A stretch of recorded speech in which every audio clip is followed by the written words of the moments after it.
বাংলাদেশের রাজনীতিতে একটি যুগের অবসান হতে চলেছে। সুবিধাজনক সময়ে ফিরবে আওয়ামী লীগ, তবে শেখ হাসিনাকে ছাড়াই।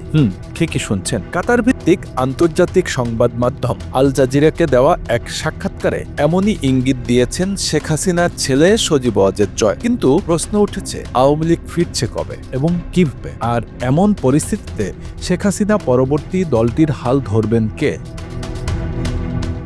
২০২৪ সালের ৫ আগস্ট ছাত্র জনতার অভ্যুত্থানে ক্ষমতা হারানোর পর থেকে ভারতে নির্বাসিত জীবন কাটাচ্ছেন বাংলাদেশের সবচেয়ে দীর্ঘ সময়ের প্রধানমন্ত্রী শেখ হাসিনা। মানবতাবিরোধী অপরাধের মামলায় আন্তর্জাতিক অপরাধ ট্রাইব্যুনালের রায়ে তাকে মৃত্যুদণ্ড দেওয়া হয়েছে। অন্যদিকে ডক্টর মোহাম্মদ ইউনূসের নেতৃত্বাধীন অন্তর্বর্তী সরকার আওয়ামী লীগের রাজনৈতিক কার্যক্রম নিষিদ্ধ করেছে। এই বাস্তবতায় প্রশ্ন উঠেছে, আওয়ামী লীগের ভবিষ্যৎ কি?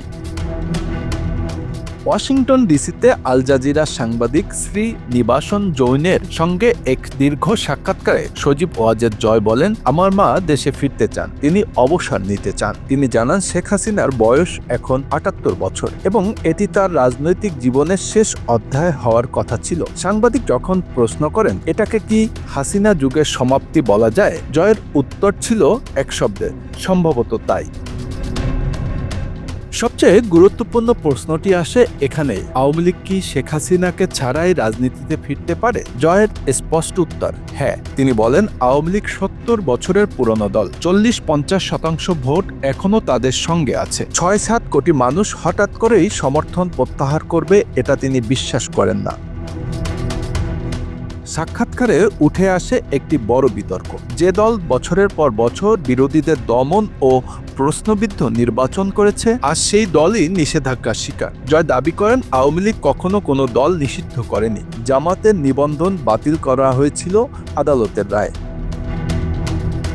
২০১৮ ও ২০২৪ সালের নির্বাচন প্রসঙ্গে তিনি বলেন, আমাদের জয়ের জন্য কারচুপির প্রয়োজন ছিল না। আওয়ামী লীগের উপর নিষেধাজ্ঞার একটি কারণ হিসাবে সরকার সহিংসতায় উস্কানির অভিযোগ তুলেছে। এ বিষয়ে জয় বলেন, আমরা সহিংসতা চাই না, কিন্তু কাউকে কোণঠাসা করলে স্বাভাবিকভাবেই সহিংসতা হয়। তিনি দাবি করেন, ২০২৪ সালের জুলাই আন্দোলনের পর থেকে শত শত আওয়ামী লীগ কর্মী নিহত হয়েছেন, ৩০ জনের বেশি মারা গেছেন পুলিশ হেফাজতে।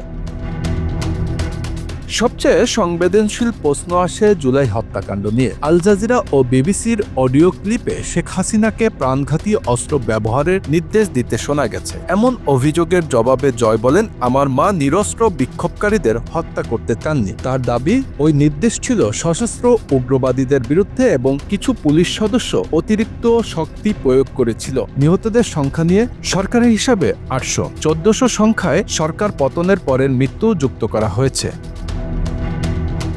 শেখ হাসিনা কি বিচারের মুখোমুখি হবেন? জয়ের বক্তব্য, বিচার সবার জন্য সমান হতে হবে। একতরফা বিচার মানেই বিচার নয়। তিনি জোর দিয়ে বলেন, তার মা কোনো হত্যার নির্দেশ দেননি, কিন্তু কেউ দায়ী হলে তার বিচার হওয়া উচিত। তাহলে প্রশ্ন থেকেই যায়, আওয়ামী লীগ কি সত্যিই ফিরবে? ফিরলে নেতৃত্ব কি আর শেখ হাসিনার হাতে থাকবে না? বাংলাদেশের রাজনীতিতে কি সত্যি এক যুগের অবসান আসন্ন? উত্তর দেবে সময়। Bangla affairs news desk.